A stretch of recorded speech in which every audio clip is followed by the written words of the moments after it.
Hola, mi nombre es Alan Romero, estudiante de segundo semestre de física y el día de hoy les voy a hablar sobre la espectroscopia y la historia en su aporte a la comprensión de la composición química del Sol y los planetas del sistema solar. Para eso voy a hablar primero de los objetivos, luego de la motivación del proyecto, luego desglosar el tema y por último cerrar con conclusiones. Entonces, en cuanto a los objetivos, el objetivo general es contribuir a la comprensión científica de la espectroscopia astronómica aplicada al estudio de la composición del Sol y los planetas del sistema solar desde un enfoque histórico. Para eso tenemos dos objetivos específicos. En primer lugar, consultar los principales descubrimientos logrados con la espectroscopia astronómica y en segundo lugar, resumir la historia científica de la espectroscopia astronómica. Entonces, para eso se puede replantear los objetivos mediante la siguiente pregunta. ¿Cómo ha sido la historia científica de la aplicación de la espectroscopia astronómica en el estudio de la composición del Sol y los planetas del sistema solar? Eso es lo que trataré de responder el día de hoy. Ahora, pasando a las motivaciones que me ayudaron a realizar este proyecto, considero que existen dos. En primer lugar, es que la espectroscopia es una rama de la física.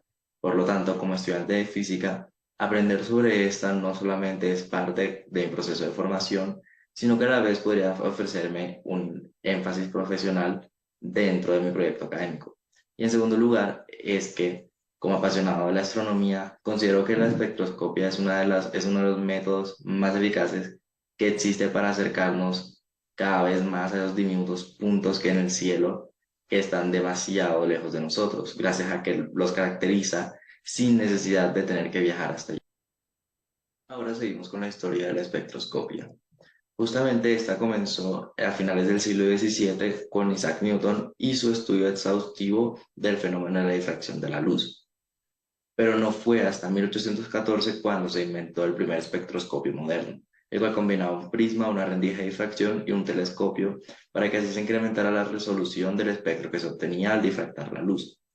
Gracias a este, Joseph von Fraunhofer estudió el espectro del Sol, Venus, Marte y varias estrellas, donde observó que cada espectro tenía bandas oscuras diferentes que variaban entre sí.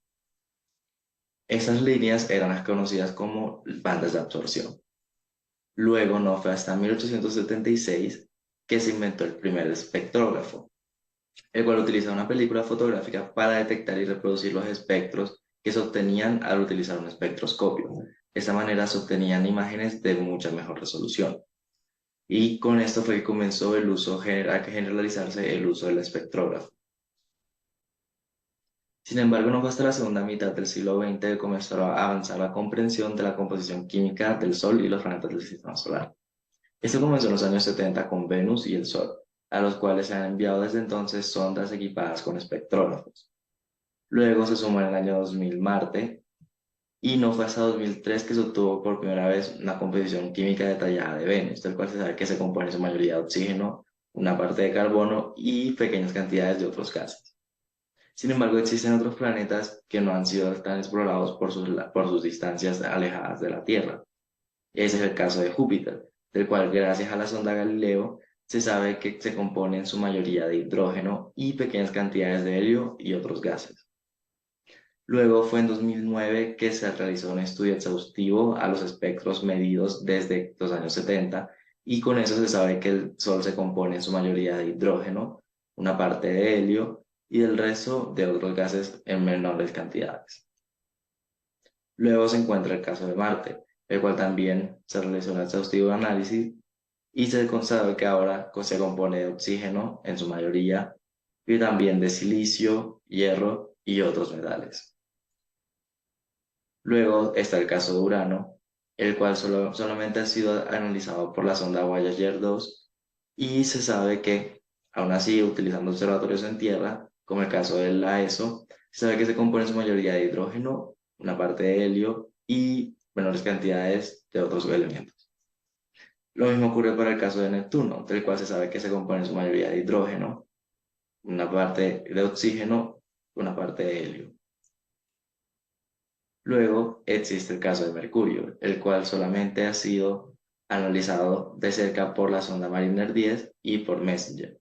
Gracias a Messenger se sabe que se compone en su mayoría de oxígeno, seguido de silicio, magnesio, aluminio y calcio.